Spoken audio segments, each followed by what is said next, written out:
اللہ تعالیٰ نے حضرت ابراہیم علیہ السلام کو حکم دیا کہ وہ حضرت اسماعیل علیہ السلام کو اپنے ہاتھ سے راہ خدا میں قربان کریں۔ اللہ تعالیٰ کی طرف سے یہ بہت بڑا امتحان تھا۔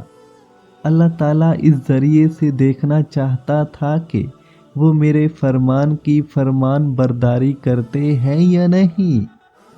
پہلے تو کافی عرصے تک حضرت ابراہیم علیہ السلام کے ہاں کوئی اولاد نہیں ہوئی تھی۔ جب بڑھاپے میں اللہ تعالیٰ نے اولاد کی نعمت سے نوازا، جب بیٹا تھوڑا سا بڑا ہو گیا تو اس وقت اللہ تعالیٰ نے حضرت ابراہیم علیہ السلام کا امتحان لیا اور حکم دیا گیا کہ اپنے ہاتھ سے حضرت اسماعیل علیہ السلام کو راہ خدا میں ذبح کریں۔ حضرت ابراہیم علیہ السلام نے حضرت اسماعیل علیہ السلام سے کہا کہ پیارے فرزند، میں نے خواب میں دیکھا ہے کہ میں تجھے ذبح کر رہا ہوں۔ حضرت اسماعیل علیہ السلام نے کہا، بابا جان، خدا نے آپ کو جو حکم دیا ہے آپ اس پر عمل کریں، انشاءاللہ آپ مجھے صبر کرنے والوں میں پائیں گے۔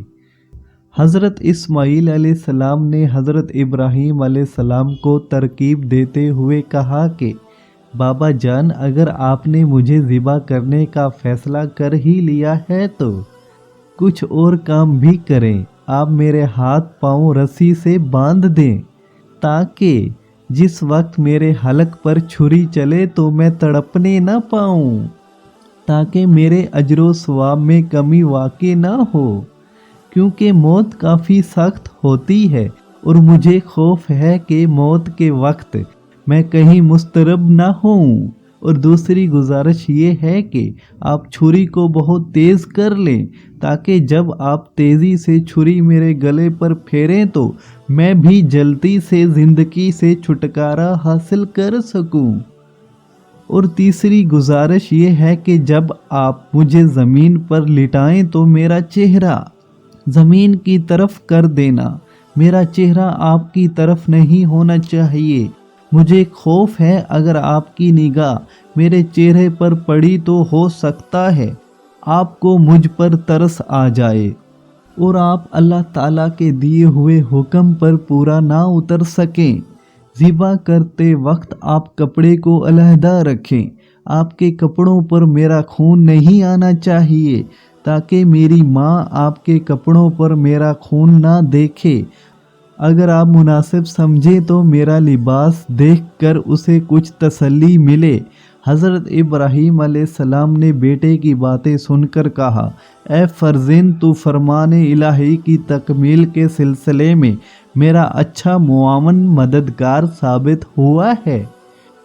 حضرت ابراہیم علیہ السلام اپنے فرزند کو لے کر منی کے مقام پر آ گئے، چھری کو تیز کیا، جناب اسماعیل علیہ السلام کے رسی سے ہاتھ پاؤں باندھے اور ان کا چہرہ زمین کی طرف کیا اور حضرت اسماعیل علیہ السلام کی طرف دیکھنے کے بجائے آپ علیہ السلام نے آسمان کی طرف سر بلند کیا اور چھری حضرت اسماعیل علیہ السلام کی گردن پر چلائی، لیکن آپ علیہ السلام نے محسوس کیا کہ چھری انتہائی گند ہو چکی ہے اور معصوم کے گلے کو کاٹ نہیں رہی۔ آپ نے یہ عمل کئی مرتبہ دہرایا۔ اس وقت آسمان سے ندا آئی، بے شک تو نے اپنے خواب کو سچ کر دکھایا اور تو نے فرمان الہی پر عمل کیا۔ جبرائیل علیہ السلام ہدیے کے عنوان سے جنت سے ایک دمبا لائے اور حضرت ابراہیم علیہ السلام نے اس کی قربانی دی۔